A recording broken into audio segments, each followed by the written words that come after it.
I found the report in a county archive no one visits anymore, 4 pages so fragile they cracked under my fingers. But one line froze me completely. 12 armed overseers failed to restrain a single enslaved man. March 14, 1856. Harrington Plantation, Alabama. The report said the man's name was Jacob Terrell, 6 feet 7 inches, built like iron, quiet, obedient, until one cold morning when something inside him snapped in a way the system could not understand and could not control. Witnesses said he didn't punch, kick, or fight. He just refused to move, as if his body no longer answered to anyone but him. 12 men rushed him. 12 men fell. Some broke bones. Some quit their jobs. And Jacob walked into the tree line without looking back. The document ends with a sentence scratched in hurried ink. If others see this, everything changes. Before we continue, subscribe and comment your state below. Because what happened that morning wasn't magic. And it wasn't strength the way we think of strength. It was something far more dangerous. A man who finally decided, I ain't here no more. The first time I walked the old Harrington property, I understood why the records read like engineering manuals. This place wasn't a home. It was a machine, 3,000 acres of land arranged with the cold precision of a clockmaker who believed people were gears. Every path was straight. Every cabin the same distance apart. Every field measured, remeasured, and logged in ink so dark it survived 169 years in a county drawer no one opened. And in the center of it all stood the great cotton press, a wooden beast taller than any man on the property. If the plantation had a heart, this was it. And like any heart, it was fed by human bodies. When I read the logs the first time, I felt a strange chill. Not because of what was written, but because of what wasn't. They didn't write names, just counts. 240 units. 17 overseers. 30 new acres cleared. 1,500 bales expected. Everything was numbers. Everything except one entry. Purchased Jacob Terrell. Height, exceptional. Strength, remarkable. The ink on that line was darker than the rest, as if the hand holding the pen pressed harder, unsure whether to record a man or a weapon. I kept reading. Jacob arrived in the autumn of 1852. Bought in Richmond for $2,000. An impossible price unless the buyer believed the body he was purchasing could do the work of 3 men. Harrington believed that. His ledgers almost bragged about it, but the numbers hid more than they revealed. When I traced Jacob's life backward through handwriting that grew smaller and shakier with each passing year, a picture formed, slowly, painfully. He wasn't raised in cotton fields. He was raised around iron. In the Shenandoah Valley, he worked the furnaces, those brutal, heat-blasted pits where boys grew muscle before they grew facial hair. 12 years old and already lifting pieces of metal twice his weight. 14 and helping turn molten iron with tongs taller than his own chest. 17 and running with timber crews that cut trees the size of towers. It wasn't farming strength. It was industrial strength, dense, silent, built from living inside fire. The more I read, the more one detail kept returning. He never resisted anything. Not once. Not a shove. Not a strike. Not an order. 4 years on Harrington Plantation, and the overseers recorded the same thing again and again. Quiet. Efficient. Follows orders. Never speaks unless spoken to. The kind of calm that makes men underestimate you, and systems depend on you. When I closed the ledger and let my mind replay the facts, I felt a strange tension inside me. Like the story was holding its breath. Because this was the part of Jacob's life that everyone forgot. The years before the storm. The years when he looked like every other man broken into mechanical routine. The years when he woke before the bell, worked until dark, ate too little, slept too little, and survived because survival was the one thing he knew how to do. But buried between the lines, hidden even from the overseers who watched him, was something else. A man who had learned to endure pain without letting it enter his soul. Ironwork teaches you that. Fire teaches you that. Loss teaches you that. And Harrington had bought a man trained by all 3. When I visited the ruins of the cotton press clearing, the soil felt unnaturally still. I stood where Jacob once stood, imagining him in the early dawn fog, hands wrapped around the same beams now decayed to dust. This was where the system miscalculated him. Where they made the mistake that would upend their world. Because Harrington saw muscle. He saw height. He saw raw power he could harvest. What he didn't see, what no record mentions, was the thing that makes men dangerous. Jacob was quiet because he was thinking. And he was strong because he had survived everything except the one thing that would break him. That thing arrived one winter morning in the form of a letter. But that comes later. For now, all you need to know is this. In the early 1850s, Harrington Plantation believed it had absorbed another body into its machine. Another gear. Another back for the fields. Another set of hands for the press. But sometimes a man walks into a system built on chains and routines. And he seems harmless only because the storm inside him hasn't found its lightning yet. This section ends with a truth I learned too late while reading those cracked pages. Systems built on controlling people always fear one type of person the most. The quiet one who hasn't shown his strength yet. 1850s Alabama. One plantation built like a machine. One man forged in fire. And somewhere in those numbers the storm was waiting.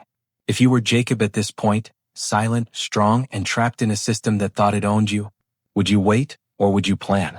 When people talk about plantations, they imagine cotton fields, endless white rows under burning sun.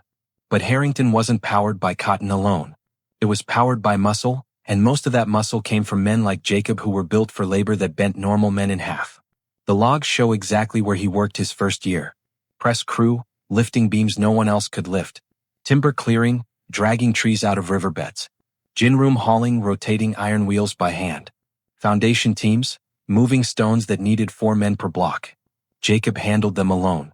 The overseers described him the same way every time. No emotion. No complaint. No hesitation. To them he wasn't dangerous. He was useful. But usefulness blinds men like Harrington. They only see the body, never the mind holding it upright. When I stood in the remains of the old timber grounds, I tried to imagine the sound of Jacob's footsteps. Heavy, steady, predictable. The sound of a man who worked without wasting breath. The kind of worker a cruel system praises because he doesn't break the rules, or himself. But silent strength has a cost. A man can bury everything inside him, until something digs it back up. And in Jacob's case, that moment, his spark, was born long before Alabama. Inside Virginia's iron furnaces, Jacob learned a language no overseer understood. Pain without fear. Ironwork wasn't just hard. It was deadly. A single mistake meant molten metal on your skin, shattered arms, crushed ribs, smoke in your lungs that made breathing feel like swallowing fire. Boys died there every year. Boys Jacob grew up beside. But he survived. He grew into a man forged in heat and noise, where muscles didn't scream because they were born inside screaming. There's an entry from his previous owner, a furnace master named Hiram Leal. His handwriting is slanted, almost annoyed. Exceptional natural strength. Capable of full tasks alone. No discipline issues. Then something else. Works harder when silent. That line kept me awake the first time I read it. Most men work harder when motivated. Jacob worked harder when he shut down. His silence wasn't obedience. It was a shield.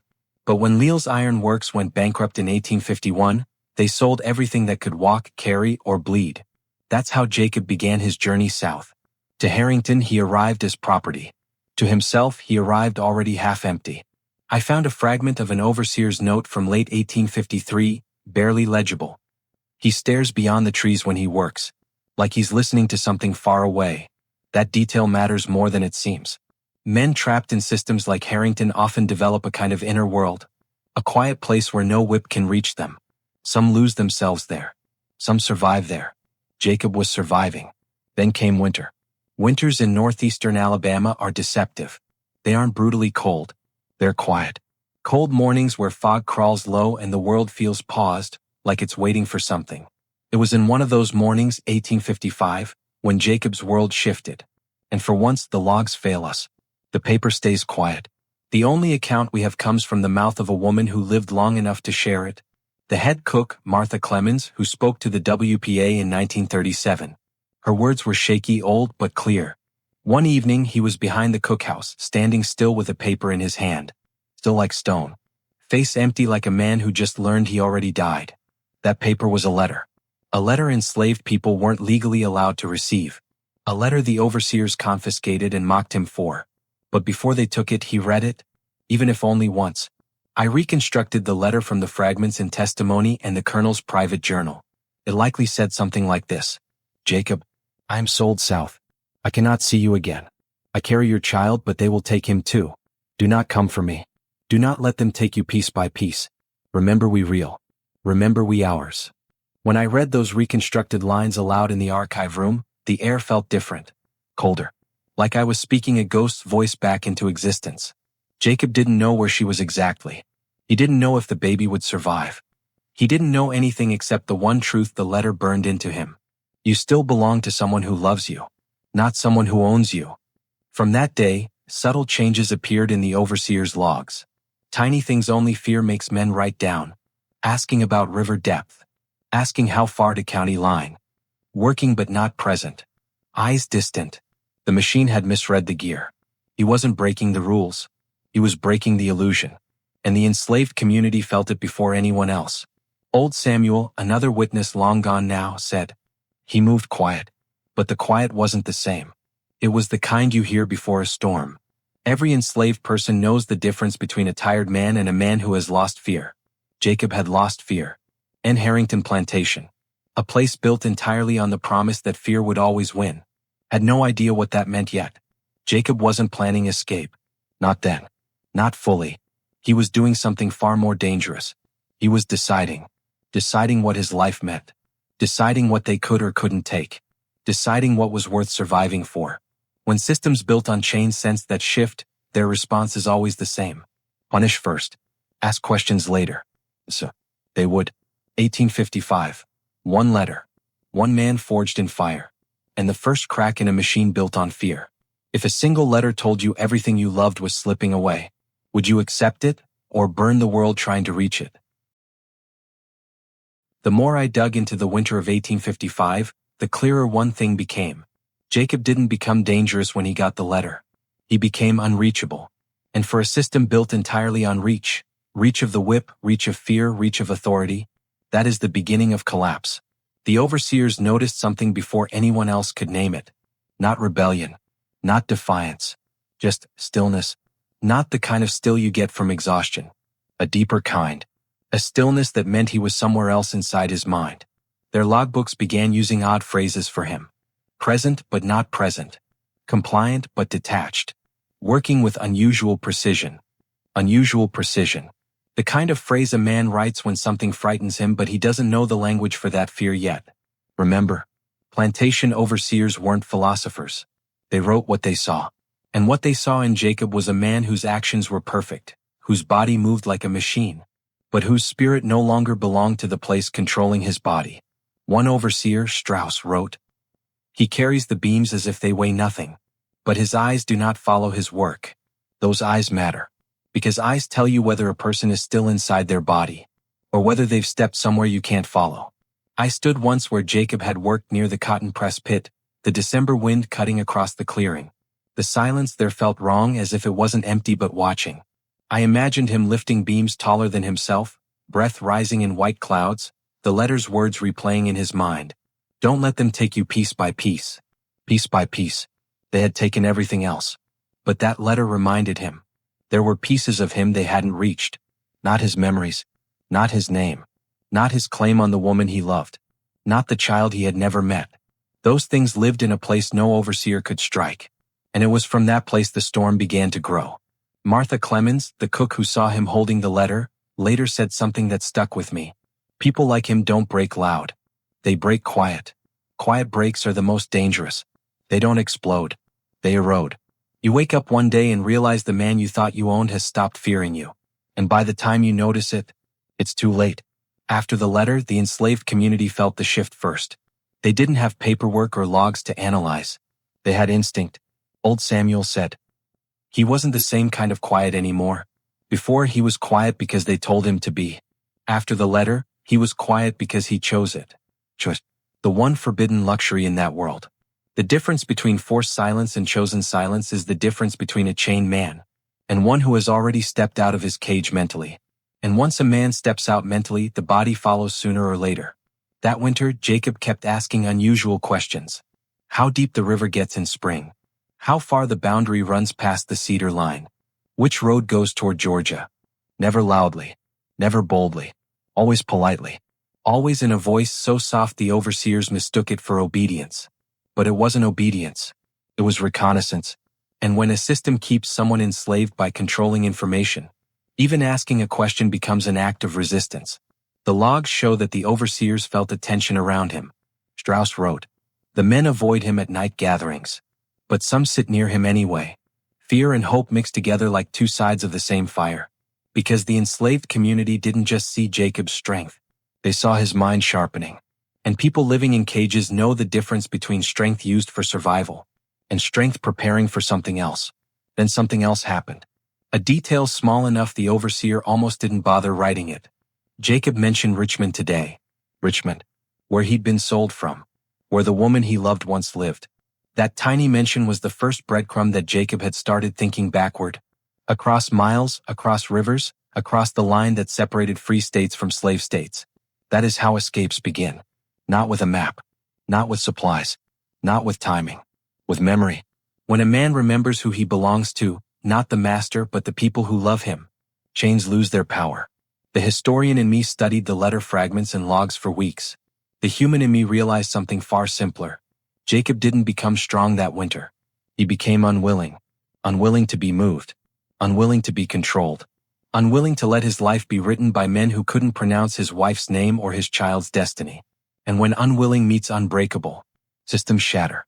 No overseer, no patrol, no plantation owner ever wants to admit this truth out loud. It only takes one person to stop believing the lies for everyone else to start questioning them too. That winter, Jacob became that person. Silent, still, thinking, remembering. A man preparing, not with violence, not with loud plans, not with rebellion in the traditional sense, but with the kind of resolve that turns a body into an immovable force. A body 12 men would soon attempt to break and fail. Winter 1855. A man stops belonging to a plantation long before he physically leaves it. If your heart belonged somewhere else, how long before your body followed? The deeper I went into the archives, the more I realized something disturbing. The plantation tried to erase the letter, tried to pretend it never existed, tried to scrub it from the logs, destroy it, forget it. But history has a habit of keeping what powerful men want to burn. The colonel never wrote it down. The overseers never filed it. But the people who saw Jacob after he received it, they remembered. And memories don't sit politely in silence. The winter of 1855 had already changed him, quiet, distant, calculating. But after the letter, Jacob didn't simply change. He hardened. The enslaved people on the plantation described it as, like watching a man walk out of his own shadow. And when I finally pieced together the fragments from Martha Clemens, from an overseer's private diary, and from the colonel's later handwritten confession, I realized the truth. The letter wasn't information. It was ignition. It arrived one cold evening, tucked inside a delivery sack that should have gone straight to the main house. Someone made a mistake. Or maybe someone took a risk. We will never know. All we know is this. Jacob got it. He opened it. He read it. And the man who existed before that moment died standing up. Martha, old, frail, and remembering the firelight shadows of 1855, said this. He wasn't crying. He wasn't shaking.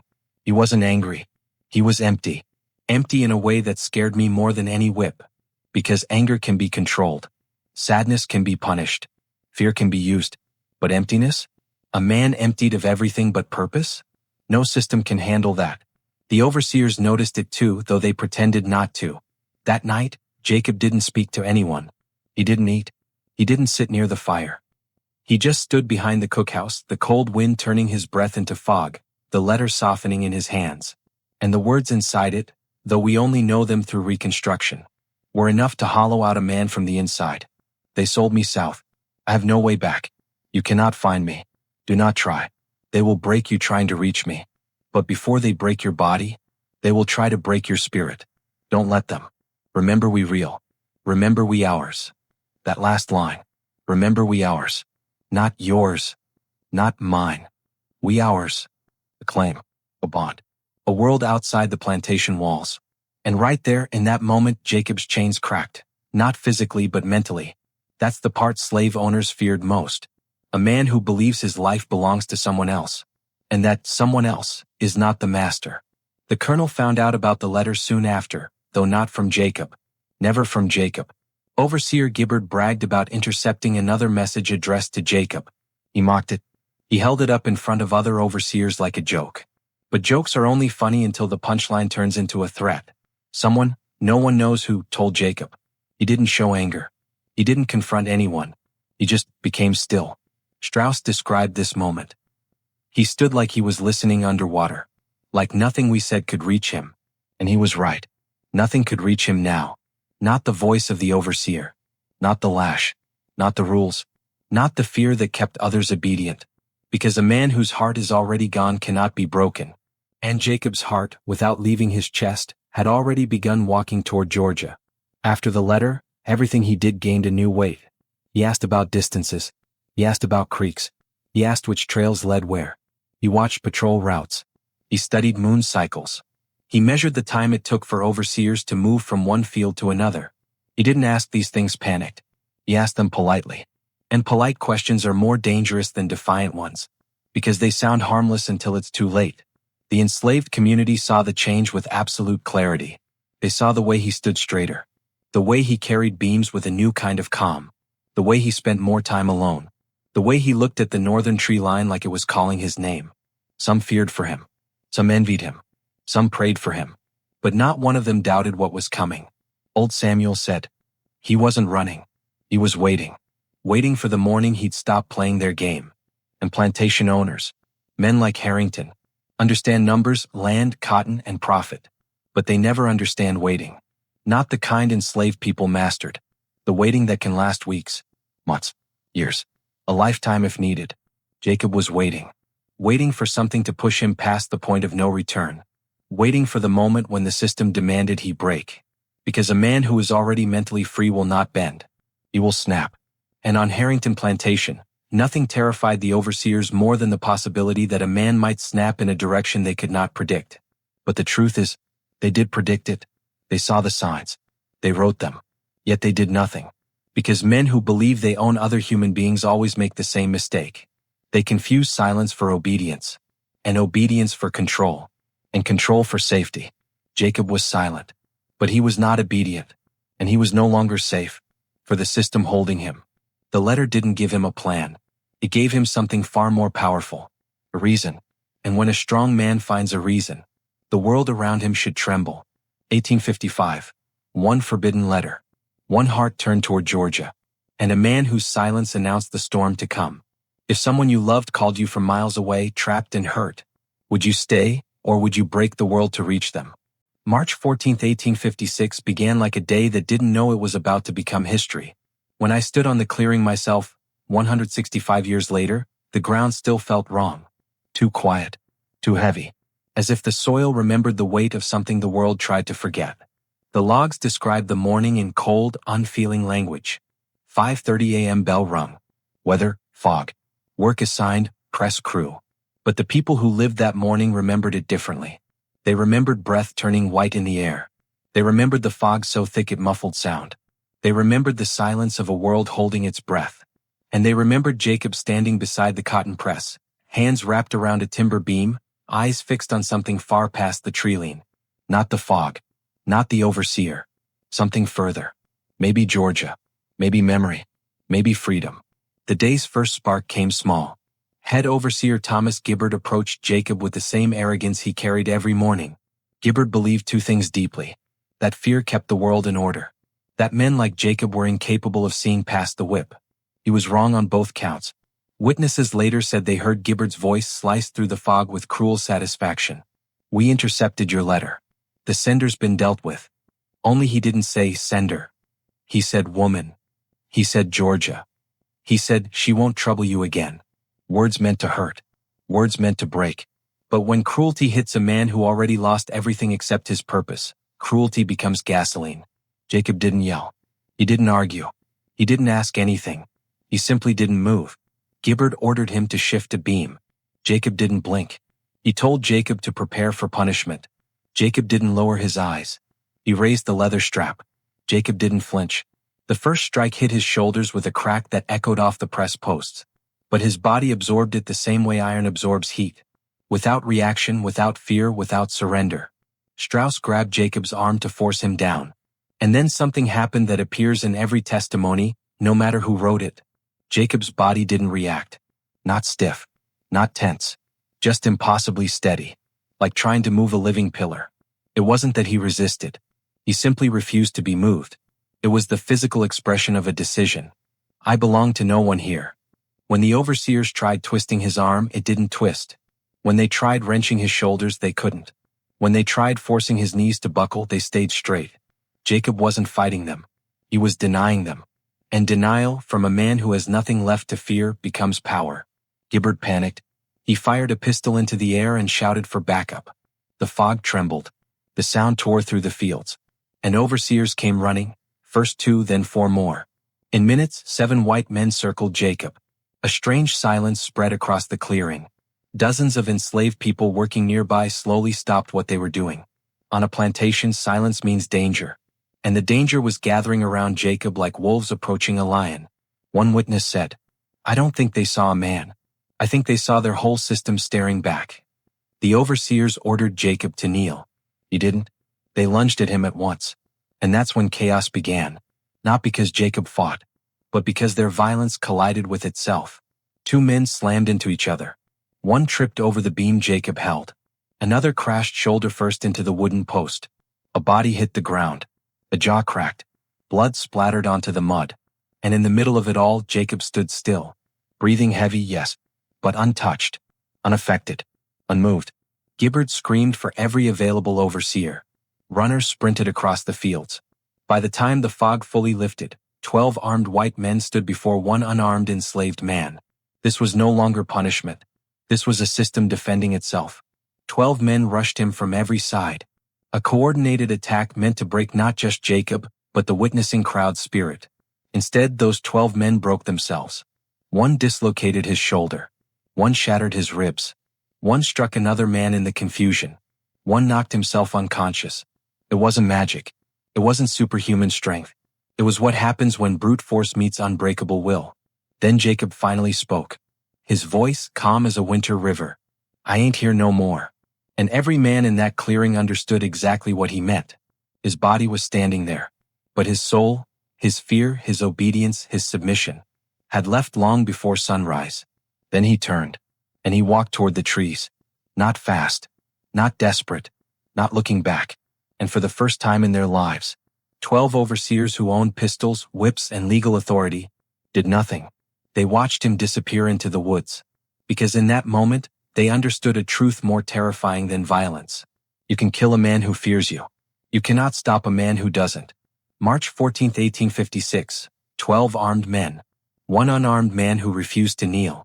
And a system cracking at its foundation. If one man stood that still in front of 12 enemies, would you call it strength or freedom? When Jacob disappeared into the trees, Harrington Plantation didn't breathe. It collapsed inward. Plantations survive on a single illusion, that no one can leave unless the system allows it.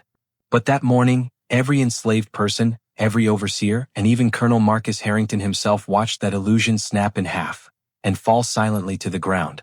The overseers didn't chase him immediately. They couldn't. Not because they lacked weapons. Not because they lacked orders. But because broken men don't move fast. 4 overseers lay on the dirt, groaning. One was unconscious. One was vomiting from a blow to the head. 2 were holding their arms like their bones were no longer aligned. But the deeper truth is this. They weren't injured by Jacob. They were injured by their own certainty crashing into a man who no longer recognized their authority. The enslaved crowd stood frozen. Not cheering. Not whispering. Just a stunned, trembling silence. Silence that meant, this should be impossible. But it happened. Silence that meant, if he can walk away, maybe I can too. The overseers felt that silence like a knife against their throats. Colonel Harrington arrived moments later, riding hard, boots muddy, face pale with the kind of fear that white men of his class refused to name out loud. He saw the scene, 12 overseers defeated by one man who hadn't thrown a single punch. His first words, according to testimony, were, "Where is he?" Gibbard pointed to the treeline. "That way." Harrington stared at the trees as if expecting Jacob to walk back out. He didn't, and something inside Harrington cracked. Because a plantation owner can understand running. Running is desperation. Running is fear. Running means the system still works. But walking, calm, steady. Walking means the system has lost something far more dangerous. Control. Harrington ordered an immediate lockdown of the plantation. Cabins closed. Tools collected. Families separated. No movement without escort. And he shouted the one command that would haunt him for years. Find him. The search begins. By noon, Harrington had assembled 23 white men. Overseers, neighboring planters, hired trackers. Along with bloodhounds borrowed from a plantation 15 miles south. The search party moved like an invading army. rifles loaded, lanterns strapped to saddles, dogs straining at the leash, men whispering about the unnatural strength they had seen. One overseer claimed, "He ain't human. No man can stand against 12. But yes, one man had. And that terrified them more than anything they had witnessed in their lives. The dogs picked up Jacob's scent easily. They followed it through the cotton press clearing, across the logging trail, and into the woods. For half a mile the scent was strong. Steady footprints, consistent spacing, a calm stride. Not running. Not stumbling. Walking. Walking like a man who knew exactly where he was going. But then the dogs stopped. Not slowed. Not hesitated. Stopped. Howling. Confused. Circling a creek bed like the world had suddenly lost its map. The scent ended at the water. But it didn't pick up on the other side. Not up the bank. Not downstream. Not upstream. Jacob had vanished. That creek became a legend. Enslaved people whispered that he rose into the fog and became spirit. Overseers whispered he drowned himself. The colonel insisted he must have followed the water. But the truth remains. A man the system had tracked, measured, controlled, and owned suddenly moved beyond its reach, and that was the deepest threat of all. For days the search continued. Horses stumbled through briars. Lanterns swung through the night. Men shouted Jacob's name like he was an animal. Bloodhounds wore their voices thin. And yet, nothing. By the 4th day morale cracked. By the 7th day fear replaced determination. By the 11th day Harrington ended the search. Not because he accepted defeat, but because the men refused to follow him into the woods anymore. One tracker said, "Sir, whatever that man became, we can't catch it." Another whispered, "We ain't hunting a slave. We hunting a decision." They were right. The aftermath. Back on the plantation, something even more dangerous than escape began spreading. Not rebellion. Not violence. Belief. Men and women who had lived their entire lives under a system of numbers and whips suddenly saw weakness in the walls holding them. Jacob had shown them something no sermon, no law, no threat ever dared reveal. They can only control you if you let them inside your fear. In the quarters that night, nobody slept. Nobody spoke loudly. But dozens sat awake, staring into firelight, thinking the same thought. If one man refused to kneel, why do we? And in the big house, Harrington stared at the blank page of his ledger. The ledger where every life was counted except his own. And realized something horrifying. The system he built didn't break Jacob. Jacob broke the system. And systems don't forget wounds like that. They bleed from them. They rot from them. They die from them.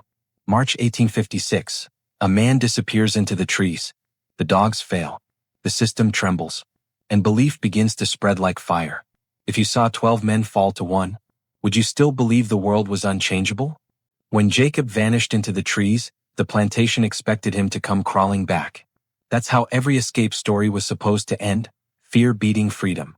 But Harrington Plantation was about to learn a lesson it would never forget. A man who decides he isn't afraid anymore does not return. Not to chains. Not to orders. Not to the world that tried to swallow him. The first night after his disappearance was a kind of organized panic. Men stormed through the woods with torches, their shouts echoing off the branches. Dogs barked themselves hoarse. Lanterns swung like frantic stars between the trees. But every trail ended the same way. At nothing. Inside the quarters, nobody slept. Nobody dared whisper too loudly. But the firelight reflected something new in every pair of eyes. Something overseers feared more than rebellion. Possibility. The overseers start breaking. Harrington forced his men out again at dawn. Pride demanded it. Fear insisted on it. The dogs picked up Jacob's trail once more, following it through thick brush, across old cart paths and past fallen trees. The prints were steady, calm. A man walking with certainty, not desperation. But 8 hours into the search, the men slowed. Not because they were tired. Because the woods felt wrong. Too still, too silent, too watching. Strauss, the overseer with the broken jaw, refused to return to the woods at all. He stood near the cabin steps mumbling through wired teeth. He didn't fight. He didn't fight. That's what ain't right. Fear doesn't need a reason. It just needs a story. And Jacob had already become one. By day 3, 2 overseers quit the search entirely. One claimed he saw something moving in the fog. One insisted Jacob had doubled back and was watching them. Gibbard slapped him, hoping to restore order. But weakness is contagious. And men who rule through brutality always crumble fastest when fear enters the room. On the 5th night, the dogs refused to go further. They whined. They circled. They pulled their handlers back toward the plantation. Animals sense what humans ignore. Some things in the woods are not to be chased. The creek that erased him. On day 6, the search party reached a creek that cut through the forest like a cold silver blade. The dogs hit the water's edge. And stopped. Not slowed. Not confused. Stopped. Prints led into the creek. None led out.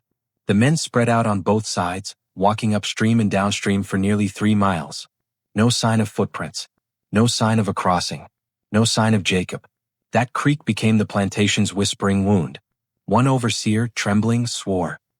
He went into the water and vanished. Straight vanished. Another insisted. He walked on the stones.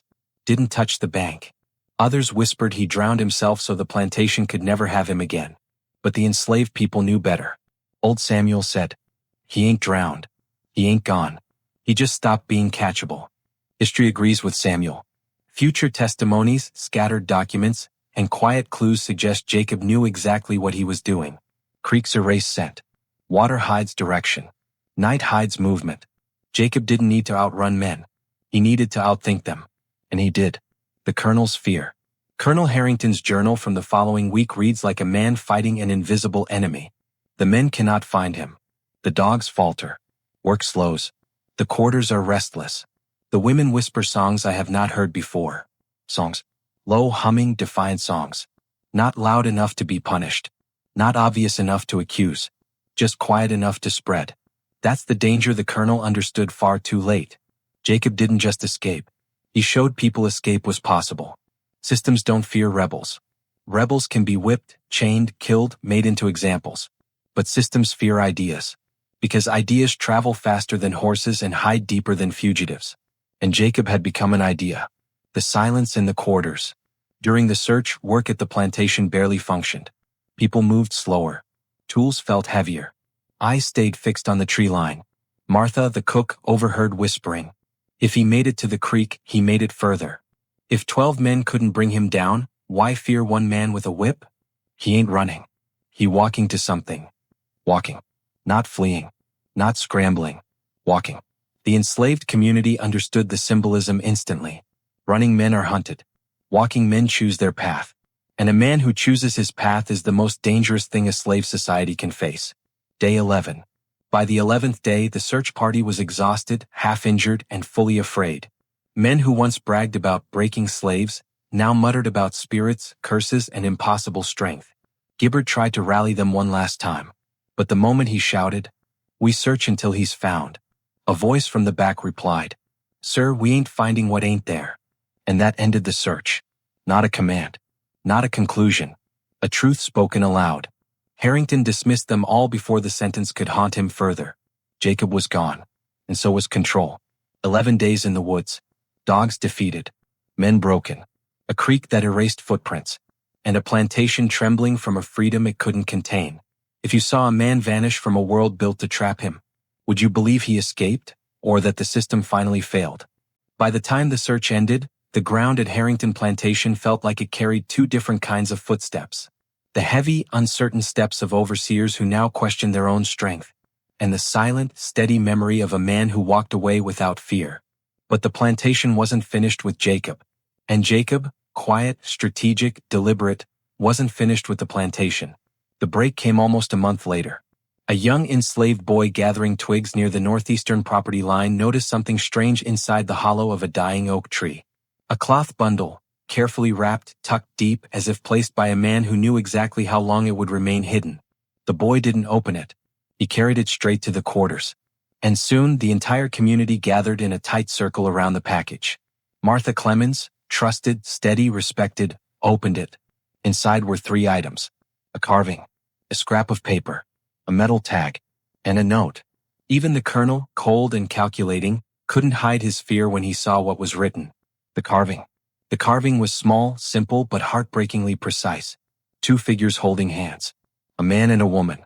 Jacob and the wife he'd lost. He had carried that carving for years, through furnaces, through auctions, through brutality, and left it behind only because he wanted someone to know. I am still reaching for her. The scrap of paper. The scrap held an address in Georgia. Written carefully. Practiced. Almost tender. The plantation owners had spent weeks hunting him like he was an animal. But all along, Jacob was moving toward the only thing that kept him human. His family. The metal tag. This was what truly unsettled the colonel. A foundry tag. Worn smooth. Stamped with a number. The kind used by iron workers to identify crews and tasks. Jacob had carried it from his days in the Virginia furnaces. Evidence of the life they thought they erased. Plantation owners fear many things. But nothing frightened them more than the reminder that enslaved people had histories. Lives before bondage. Skills before chains. Identities before numbers. Jacob leaving the tag behind was a declaration. I know who I was before you. I know who I am without you. The note. The note, written with crude but steady letters, changed everything. The colonel read it once. Then twice. Then he ordered it burned. But people remembered. They whispered it. They repeated it. They preserved it. And through surviving testimony it reached me. I reconstructed it as faithfully as history allows. I ain't running. I walk slow and steady. I'm going to Georgia. Maybe 4 months if I move careful. If I make it, you won't hear from me. If I don't, at least I die going somewhere that matter. That morning at the press. I wasn't fighting nobody. I was showing y'all. I ain't something you can move around no more. I'm a man deciding where he go. You can kill a man like that, but you can't work him. Colonel, you reading this? I don't hate you. You built your life on a lie you was told was true. I feel sorry for you for having to live with it. The real curse ain't on us. It's on y'all. You wake up every day, knowing what you doing ain't right, and doing it anyway. That eat a man worse than any whip. When I read those words in the archive room, those words a man wrote while being hunted, I felt the weight of something rare. A mind that had already freed itself. And a man who understood the difference between freedom and escape. Escape is running. Freedom is refusing to kneel. Jacob wasn't running. He wasn't hiding. He wasn't begging for mercy. He was doing something far more powerful. Announcing that he belonged to no system built on fear. The colonel breaks. When Harrington ordered the note burned, his voice reportedly shook. Not from anger. From recognition. In that moment, he understood the truth that would haunt him for the rest of his life. If Jacob could walk away, others could follow. The enslaved community didn't cheer. They didn't celebrate. They didn't chant Jacob's name. They did something more threatening. They walked with straighter backs. They lifted their heads. Their silence gained a new kind of weight. The silence of a people who know control has cracks. Enslaved people on Harrington later said, after that note, we knew nothing was impossible. The overseers felt it too. Suspicion thickened. Fear seeped into their routines. They beat harder, shouted louder, patrolled longer. Because cruelty is always loudest when its senses collapse. And collapse was coming. Not from rebellion. Not from violence. But from the quietest, simplest truth Jacob had shown them. You don't own people. You just make it hard for them to choose different. A note in a hollow tree. A message the colonel tried to burn. And a truth that spread faster than any patrol could stop. If a man told you he wasn't running, he was deciding. Wouldn't you start deciding too? The weeks after Jacob's disappearance were like watching a cracked dam try to hold back a rising river. Everyone felt the shift. Nobody spoke it openly. But the plantation's rhythms, the routines that kept fear alive, began to stutter. Work slowed. Eyes sharpened. Silence deepened. But something else was happening that terrified the overseers even more. People started standing closer to each other, watching each other, listening to each other. Not loudly, not defiantly, quietly. Hope is always quiet at first. By early summer, Harrington Plantation was slipping out of its owner's grip. It wasn't rebellion. It wasn't violence. It wasn't sabotage. It was alignment. The subtle recalibration of hundreds of hearts around a single idea. If Jacob could stand still, so can we. And then came the day they tested that idea. The setup, Punishment Day. Colonel Harrington chose a man named Daniel Hayes, one of Jacob's closest friends, to make an example out of. Daniel was guilty of nothing except existing in the same world where Jacob's story still lived. But fear-blind systems don't choose fairly. They choose symbolically. The colonel ordered a public punishment. 30 lashes. In front of everyone. He wanted to crush the belief forming in the quarters. Crush the straightened spines. Crush the quiet conversations. Crush the memory of Jacob Terrell. But you cannot whip away a memory. On July 28, 1857, the entire enslaved community was ordered to gather at the whipping post. The sun burned hot. Dust rose in slow spirals. Daniel was tied to the beam, wrists trembling but jaw locked in calm. Overseer Pritchard held the whip. He raised his arm. And then, something happened that no testimony, no plantation record, no overseer's journal had ever described before. The first step. A woman stepped forward. Just one. Martha would later say. She didn't run. She didn't shout. She just stepped. Then another stepped beside her. Then a man. Then a second man. Within 30 seconds, without a word passing between them, 50 enslaved people stepped forward and formed a silent wall between Daniel and the overseer's whip. Not armed. Not violent. Not touching anyone. Just present. A presence thick enough to stop a weapon. The overseers froze. They'd seen escapes. They'd seen fights. They'd seen broken spirits and desperate attempts. But they had never seen this. 50 bodies standing still like Jacob had stood still. 50 decisions aligning like the teeth of a gear. 50 eyes staring back with the same unreachable calm Jacob showed the day 12 overseers failed. Pritchard looked at Harrington. Sir, what do we do? The colonel didn't answer. Because he didn't know. If he ordered the whip forward, he risked a riot. If he ordered shots fired, he risked losing half the plantation in one afternoon. But worst of all, if he backed down, he admitted that fear no longer worked. And then something happened that no overseer ever forgot. The humming. Someone, no one knows who, began humming a work tune. Soft, slow, steady. A rhythm passed through the line like a pulse. Another voice joined. Then another. Then another. Not singing. Not shouting. Not rebelling. Just humming. The sound was low, steady, and terrifying. Low, because it came from deep inside people who had lived too long without choices. Steady, because fear had finally loosened its grip. Terrifying, because humming cannot be whipped silent. Harrington's hands shook. The overseers looked at each other, waiting for a command. It never came. The colonel's voice broke. Release him. The rope loosened. Daniel Hayes fell to his knees. People stepped back slowly, not victorious, not smug, but calm. They didn't need to cheer. They didn't need to taunt. They had just proven the most dangerous truth of all. Control ends the moment people decide they won't participate in their own suffering anymore. The aftermath, a shift of power. When the 50 people returned to their cabins that night, something subtle but undeniable had changed. Not freedom. Not safety. Something older. Something stronger. The sense that the world might not be unbreakable. Martha said, "It was the first time I ever saw white men not know what to do. That look changed all of us." Overseers whispered in fear. Jacob's spirit did this. He's haunting the place. He taught them how to stand. They weren't entirely wrong. Jacob hadn't just escaped. He left behind a blueprint. And the enslaved community, watching one punishment dissolve under the weight of their unity, understood something profound. If 50 people can stop a whip, what else can 50 people stop? The question terrified Harrington more than Jacob's disappearance ever had. Because Jacob breaking 12 men showed what one man could do. But 50 breaking a system showed what would happen next. A man stood still and walked away. Months later, 50 people stood still. And stopped a whip meant to break them.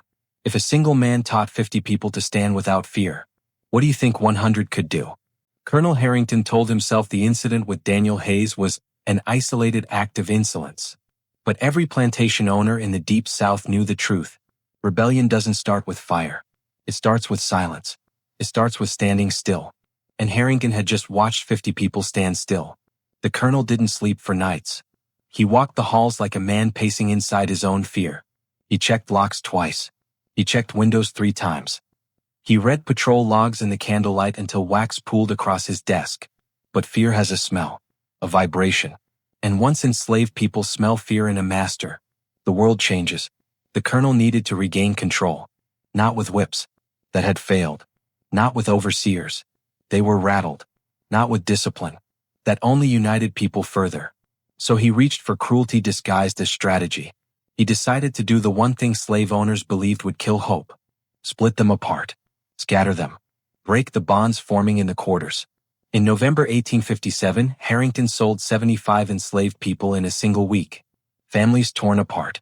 Friends ripped from each other. Parents separated from children. People marched onto wagons screaming, begging, clawing at the dirt as the plantation gates swallowed the horizon. It was violence without whips. And it hurt worse.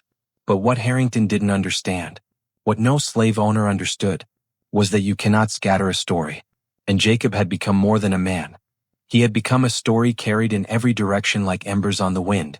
The sales that backfired. The colonel believed the sales would isolate the infection. Yes, he actually wrote that word in a private note. Infection. As if Jacob's defiance were a disease. But the truth was far more dangerous. He didn't scatter infection. He scattered fire. Those 75 people were sold to plantations across Alabama, Mississippi, Georgia, South Carolina, and everywhere they arrived. In new cabins, under new overseers, surrounded by strangers. They carried the same whispered sentence. 12 men couldn't move him. Some said it trembling. Some said it proud. Some said it in fear. But they said it. And it changed the enslaved people who heard it. Because a story like that doesn't stay small. It doesn't stay local. It doesn't die. It grows teeth. It grows wings. It grows courage. They ate plantations. Months later, in archive states away from Alabama, I found something chilling. Incident reports from 8 different plantations, all describing the same pattern. Sudden work slowdowns, quiet refusals, coordinated sabotages, unified groups standing still, escapes that left no trail. And when I traced the names backwards, they all connected to one of the 75 sold away from Harrington. One overseer in Mississippi wrote, "They behave like men who believe punishment cannot touch them." Another in Georgia. "They talk of a man who cannot be moved. I think this tale is dangerous." Another in South Carolina. "They watch us in silence. It is not fear. It is calculation." You can hear the terror between the lines. You can hear the systems cracking. It wasn't Jacob's strength that frightened them. It was the idea that an enslaved man could choose what happened to his own body. Once that idea spreads, no whip can unspread it. The Whisper Network. Enslaved people talked carefully, strategically, through the oldest communication system in America. One overseers could never fully decode. Songs. Not the loud ones sung in the fields. The quiet ones. Songs hummed at night. Songs with coded rhythm. Songs that said everything while saying nothing. One line I found in an 1862 testimony chilled me. "We had a song after Jacob left. We didn't say his name. We said, 'He didn't turn back.'" Those 4 words held more rebellion than an army. And they traveled. A new plantation would get a new group of enslaved people sold from Harrington. The first night, the humming would start. Someone would ask quietly, "Who didn't turn back?" And someone else would whisper, "A man who walked into the trees and kept walking." And so the idea spread. Not rebellion. Not revolution. Possibility. Once possibility enters a system built on fear, its foundation begins to rot. The colonel realizes what he caused. Harrington eventually heard reports from neighboring plantations. Murky stories, fragments, complaints, warnings. And then one day, a letter from a wealthy planter in Mississippi arrived. "Some of the men I purchased from you speak of an incident I wish to understand. A story about 12 overseers and one man who would not kneel." Harrington read that line again and again. The ink swam. His breath stuttered. Because he understood the truth. The more people he sold, the faster Jacob's story spread. He had tried to put out a fire, and instead he had carried the torch into 8 different states. Martha Clemens said years later, "After the sales, the air felt strange. Like the world outside knew something big was coming." And she was right. The Civil War would erupt just 3 years later. But long before guns fired at Fort Sumter, the first cracks were already spreading in whispers and humming songs, carried by people who had watched Jacob walk away from 12 men. One plantation tried to scatter hope, and spread it instead. If someone scattered truth across 8 plantations, how long before the whole system burns? By the end of 1858, Jacob Terrell was no longer a man. He was a rumor with footsteps, a whisper with bones, a shadow moving across the South faster than any patrol could chase. The plantation owners called him myth. The enslaved people called him proof. And the stories spreading through cabins, kitchens, woods, and wagon trails sounded like this. A tall man passed through Mississippi. He didn't look back. A woman in Georgia says a stranger helped her cross a creek at night. He didn't say his name. A baby was born in August, and the father was seen only in moonlight. None of these stories were confirmed. None were written in official reports. But every one of them lived, because people needed them to. Hope does not require documentation. It requires possibility. And Jacob had become possibility made flesh. The letter from Georgia. What truly shook Harrington Plantation came 9 months after Jacob vanished. January 1857. A letter arrived at the big house. The handwriting was unmistakable. A crude X with a circle. The mark Jacob used in the iron foundry before slavery tried to erase him. Colonel Harrington didn't open it for 3 days. Fear kept him from touching the envelope. Fear, not of violence, but of truth. The truth that Jacob might still be alive. The truth that Jacob might have reached her. The truth that Jacob might have succeeded in everything the system claimed was impossible. When the colonel finally tore it open, the letter inside was short. My reconstruction, based on family papers and overseer testimony, remains faithful to the tone. Colonel, I made it. Took me until October. But I reached my wife. We have a son.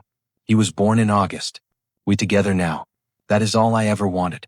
I ain't writing for trouble. I ain't asking for nothing. I write you for one reason. You think you own people. You don't. People stay. Because fear makes them stay. But fear break. It broke in me. It broke in Daniel. It broke in them 50 who stood at the post. Fear breaking is all a system needs. Before it falls. You're going to see more of it. Not because of me. Because people waking up. The colonel's hands reportedly shook as he read. He hid the letter. But overseers heard enough to panic. Word leaked. And that night the quarters were filled with something more terrifying to the plantation than rebellion. Smiles. Not loud. Not mocking. Not reckless. Just small, secret smiles. The kind a person wears when they realize the impossible has already happened. The Georgia confirmation. 6 weeks later, the colonel received another letter. This time from the owner of the Georgia plantation where Jacob's wife had been held. It confirmed. A woman matching her description had given birth in August. She escaped in late October. She was never found. A large man had been seen near the boundary the night before. The patrol that chased him lost the trail in minutes. The line that haunts me comes from that Georgia overseer's report. We thought he was a freedman hired to help her. But now I wonder. If we witnessed something else entirely. Something else entirely. Those words carried more weight than any whip ever could. The rumors grow. By spring 1858, stories of Jacob had spread through South Carolina, Georgia, Mississippi, Tennessee, Louisiana. Some stories were logical. A tall man helped 3 people reach the river bend. Some were emotional. He carried a baby in his arms and vanished at dawn. Some were fantastical. Bullets miss him. Dogs lose him. Chains melt when he walks by. And yet, beneath all the exaggeration, beneath all the fear, beneath all the myth-making, there lived one unshakable truth. A man they tried to break had reunited with his family. And nothing could erase that. The North Star rumor. Then another rumor began. One that shows up in Quaker writings, abolitionist newspapers, and oral testimonies. A giant from Alabama passed through the Carolinas and headed north. Some said he walked alone. Some said he guided others. Some said he avoided towns and followed rivers like they were maps only he could read. But all said the same thing. He didn't hurry. He didn't hide. He walked like a man choosing each step. Walking, never running, became the symbol of his legend. Because running belongs to hunted men. Walking belongs to free ones. And wherever enslaved people heard that story, in cabins, in fields, in prayer meetings, in whispered night circles, they felt the same thing. If Jacob could walk, maybe we can too. What history can't confirm. Did Jacob make it to a free state? Maybe. Did he settle in a northern black community under a different name? Possibly. Did he die on the road before reaching the border?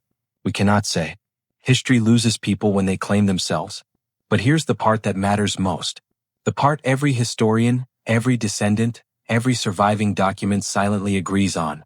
His story lived. And stories like his always outlive their bodies. Because systems built on crushing people depend on one lie. No one escapes. Jacob disproved it. And once disproven, a lie cannot be restored. A letter from Georgia. A family reunited. A legend crossing states. And a system trembling under the weight of one man's footsteps. If you heard a rumor that a man walked to freedom, would you doubt it, or would you start walking too? By the time the 1860s arrived, the South was shaking with tensions no one could fully name. Owners blamed abolitionists. Overseers blamed Northern propaganda. Politicians blamed each other. But the enslaved people, the ones who lived under the weight of the system every hour of every day, they knew something different was happening. They knew the change began long before speeches, long before war drums, long before cannon fire. It began the moment 12 overseers failed to restrain one man. It began the moment Jacob Terrell stood still. The quiet breaking of a system. Plantation records from Louisiana, Georgia, Alabama, and Mississippi show a strange trend between 1856 and 1860. More escapes, more group refusals, more secret networks, more nighttime gatherings, more humming songs, more men and women walking with a straightness overseers couldn't explain. The reports use words like unusual defiance, unruly silence, persistent unity, psychological agitation. What they were really describing, without understanding it, was the slow, unstoppable crumbling of a belief the South had depended on for generations. Our control is absolute. But control is not absolute. Control is borrowed. Control is fragile. Control lasts only as long as the people underneath it believe in its weight. And after Jacob, many no longer did. What Jacob actually broke. People talk about strength when they tell Jacob's story. His size, his muscles, his calm. But that's the surface. Jacob didn't defeat 12 overseers with muscle. He defeated them with decision. He defeated them with the kind of mental clarity people find only when they've lost everything except their will. His wife sold. His child unborn. His past stolen. His future denied. And then, a letter. The truth. A reminder that he once belonged to someone who loved him. Slavery can chain a body, but it cannot chain a memory. And when that memory rose inside him, Jacob made the quietest and loudest decision a man can ever make. My body is not yours to move. He became immovable not because he was strong, but because he was done cooperating with his own destruction. That is a kind of strength no system can prepare for. The journey toward myth. History is a strange storyteller. It keeps receipts of cotton shipments. It records the weight of bales. It lists overseer wages. But when it comes to the courage of enslaved people, the documents fall silent. Which is why Jacob survives mostly in whispers. Letters hidden in family trunks, WPA interviews, Quaker journals, oral tradition passed between generations, scraps of stories told around fire pits, and the unbroken memory of people who needed his legend to survive. Some say he reached the north. Some say he settled in Pennsylvania. Some say he died on the road. Some say he lived to see emancipation. The truth we can prove is simple. He lived long enough to reunite with his wife and hold his son. And sometimes, that is more victory than history usually allows. The colonel who couldn't forget. Colonel Harrington survived the Civil War. Survived Reconstruction. Died in 1871, a man haunted by a single event he never understood. In his final letter to his daughter, he wrote, "I once believed kindness within a cruel system made me a good man. But cruelty wears many masks, and the worst mask is believing yourself righteous." He never said Jacob's name again, but the people who lived under his rule did. Because while Harrington's world fell apart, Jacob's story was building. The legacy that outlived him. Decades later, long after the war, after emancipation, after plantation houses rotted into the soil, the story still traveled. Old men told it in smoky barbershops. Grandmothers whispered it to children. Freed families carried it north with them during the Great Migration. Every retelling held the same core. One day in 1856, 12 men tried to move him, and he would not move.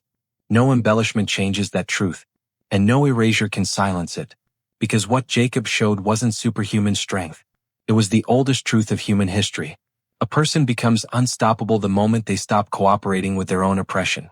Why his story matters now. Stories like Jacob's don't survive because historians preserve them. They survive because oppressed people keep them alive. They survive because courage is contagious, because dignity is stubborn, because even the smallest act of refusal can ripple across generations. Jacob didn't lead an army. He didn't write speeches. He didn't overthrow anything. He simply stood still. And hundreds of people who witnessed it never saw the world the same way again. That is legacy. That is rebellion. That is freedom even before freedom arrives. The plantation system believed it owned Jacob. But a man cannot be owned once he knows what he is. And Jacob knew. He was a husband, a father, a worker of iron, a man who remembered love, a man who remembered dignity, a man who remembered himself, and a man who remembers himself cannot be moved by any force on earth. One man stood still. 12 men fell. A legend walked into the trees, and the South trembled. If Jacob's story shook you, tell me in the comments. Do you think his strength was physical, or the kind of mental freedom that makes a man impossible to break? And if you want more hidden history, forgotten rebellions, and dark Southern legends, subscribe, like, and share this story to keep these voices alive.